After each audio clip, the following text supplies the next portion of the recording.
Pernahkah kalian mengalami limit Shopee pinjam dan Shopee PayLater minus? Banyak pengguna Shopee yang limit SPayLater maupun S pinjam dipangkas hampir 50% dari total keseluruhan limit.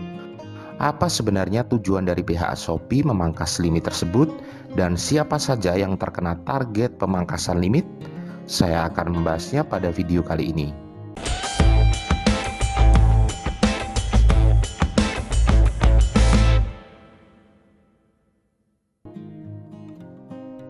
Shopee Pinjam dan Shopee PayLater merupakan layanan keuangan dari PT Lentera Dana Nusantara melalui marketplace Shopee.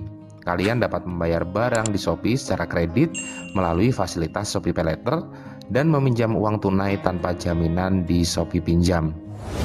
Tapi akhir-akhir ini beberapa pengguna Shopee PayLater dan Shopee Pinjam dikejutkan dengan limit PayLater dan pinjaman yang minus.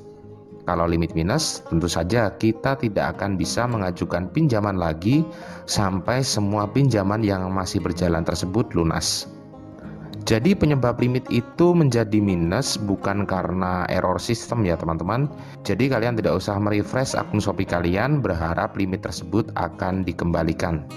Karena ini bukan kesalahan sistem, melainkan karena kebijakan Shopee sendiri yang memangkas limit para pengguna Shopee Pinjam dan Shopee PayLater. Menurut keterangan dari pihak Shopee, kebijakan ini adalah dalam rangka penyesuaian limit. Jadi nanti kedepannya akan dikembalikan lagi menjadi normal dengan melihat penilaian aktivitas belanja kalian di Shopee. Intinya secara tidak langsung pihak Shopee sekarang ini membatasi penggunaan limit Shopee Pinjam dan Shopee PayLater.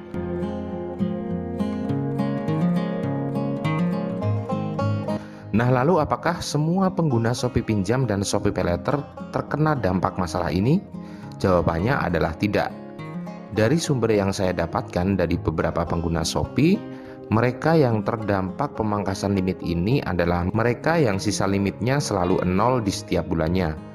Jadi kalau Shopee Pinjam dan Shopee PayLater itu biasanya limit akan dikembalikan setelah kita melakukan pembayaran cicilan. Contohnya seperti ini ya teman-teman. Misalkan limit Shopee pinjam kita 10 juta, kemudian kita ambil semua limit pinjaman tersebut dengan tenor cicilan 12 bulan, dengan nominal cicilan per bulan sebesar 1,4 juta rupiah. Ketika kita sudah membayar satu kali tagihan, otomatis limit Shopee pinjam kita akan dikembalikan. Contohnya pengembalian limit tersebut adalah 1 juta. Nah biasanya limit yang 1 juta ini bisa kita ambil lagi atau kita cairkan ulang. Karena limit yang bisa dicairkan dari Shopee Pinjam itu minimal Rp400.000. Jadi ketika kita habis bayar kemudian punya sisa limit sebesar 1 juta, ini bisa kita cairkan lagi. Otomatis tagihan kita setiap bulan akan bertambah karena selalu ada penambahan hutang dari sisa limit yang dikembalikan. Begitu juga dengan Shopee PayLater, kurang lebih ilustrasinya sama ya teman-teman. Jadi siapa pengguna yang tidak terdampak pemangkasan limit ini? Yang tidak terdampak adalah mereka yang sisa limitnya tidak digunakan ulang. Artinya begini ya teman-teman, jadi mereka itu pakai Shopee PayLater dan Shopee Pinjam itu seperlunya saja. Kalau misalkan benar-benar butuh, baru mereka pakai.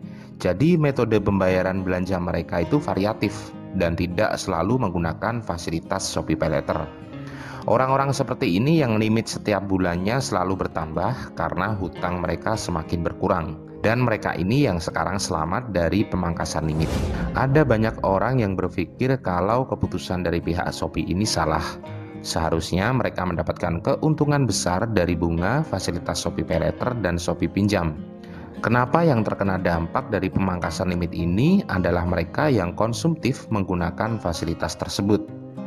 Menurut pendapat pribadi saya, tujuan dari pihak Shopee di sini adalah menghindari terjadinya gagal bayar ya teman-teman. Kalau limit ini dipangkas, otomatis tidak akan ada lagi transaksi baru, baik itu di Shopee Pinjam maupun Shopee PayLater.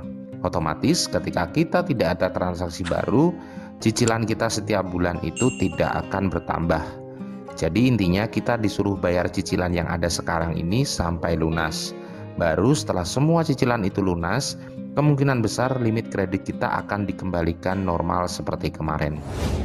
Nah, kalau kalian punya pendapat lain tentang masalah ini, kalian bisa bagikan pengalaman kalian di kolom komentar video ini. Jangan lupa untuk terus mendukung channel ini dengan cara like and subscribe. Terima kasih dan sampai jumpa di video selanjutnya.